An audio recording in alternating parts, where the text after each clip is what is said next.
CSK fans team வழக்கமா கேட்டுட்டு இருக்கிறதா, அதை வித்தியாசமா நாங்க ஒண்ணு கேக்குறோம். Justice for Ruturaj Gaikwad. ஒரு மீம் ஒண்ணு பார்த்தேன். சஞ்சு சாம்சனும் இப்ப சிஎஸ்கே டீமுக்கு வந்துட்டாரு. இனிமே வந்து சிஎஸ்கே ஃபேன்ஸ் எல்லாரும் 3 ஃபார்மட்லயும் ஜஸ்டிஸ் கேட்கலாம்.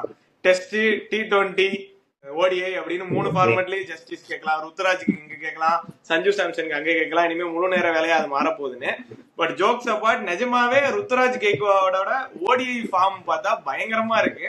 ஓவரால் ஆவரேஜ் வந்து 56 வச்சிருக்காரு.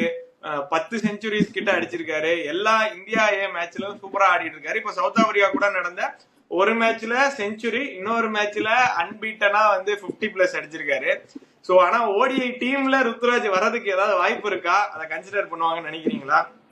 மேபி ரோஹித் சர்மா விராட் கோலிக்கு அப்புறம் வேணா ஒரு வே ஓபன் ஆகுதுல்ல, அந்த அந்த சான்சஸ்ல வேணா ருத்துராஜ் திங்க் பண்ணுவாங்க.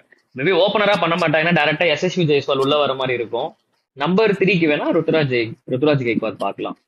ஓகே. ஏன்னா நம்ம பொதுவா வந்து ஏதாவது ஒரு ஜஸ்டிஸ் இல்ல இவங்களெல்லாம் ஏன் எடுக்கல, T20ல ஆல்ரெடி ஆஸ்திரேலியா கூட செஞ்சுரி அடிச்சார் ருத்துராஜ் அப்படின்னு போட்டா, நம்ம ஏதோ வந்து நீ சிஎஸ்கே ஃபேனு அதனால ருத்துராஜுக்கு சப்போர்ட் பண்ற அப்படின்னு. நாங்க சிஎஸ்கே ஃபேனும் கிடையாது. ருத்துராஜ் கெய்க்வாட் வந்து எப்படி சொல்ல, அவரோட ஸ்டாட்ஸ் எல்லாம் போய் எடுத்து பார்த்தா இந்தியாவுக்கு விளையாண்டப்ப நல்லா தான் பண்ணிருக்காரு. ஸோ கில்ல கம்பேர் பண்றப்ப T20 ஸ்டாட்ஸ் ருத்துராஜுக்கு பெட்டரா தான் இருக்கு.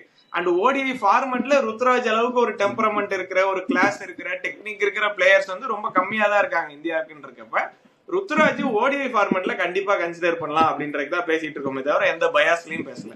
எனக்கு தெரிஞ்சு சஸ்டெயின் பண்றதுக்கும் சான்சஸ் அதிகம் ருத்துராஜ் ஓடிஐ ஃபார்மெட்ல. எனக்கு T20 ஃபார்மெட் கூட ஓகே தான்.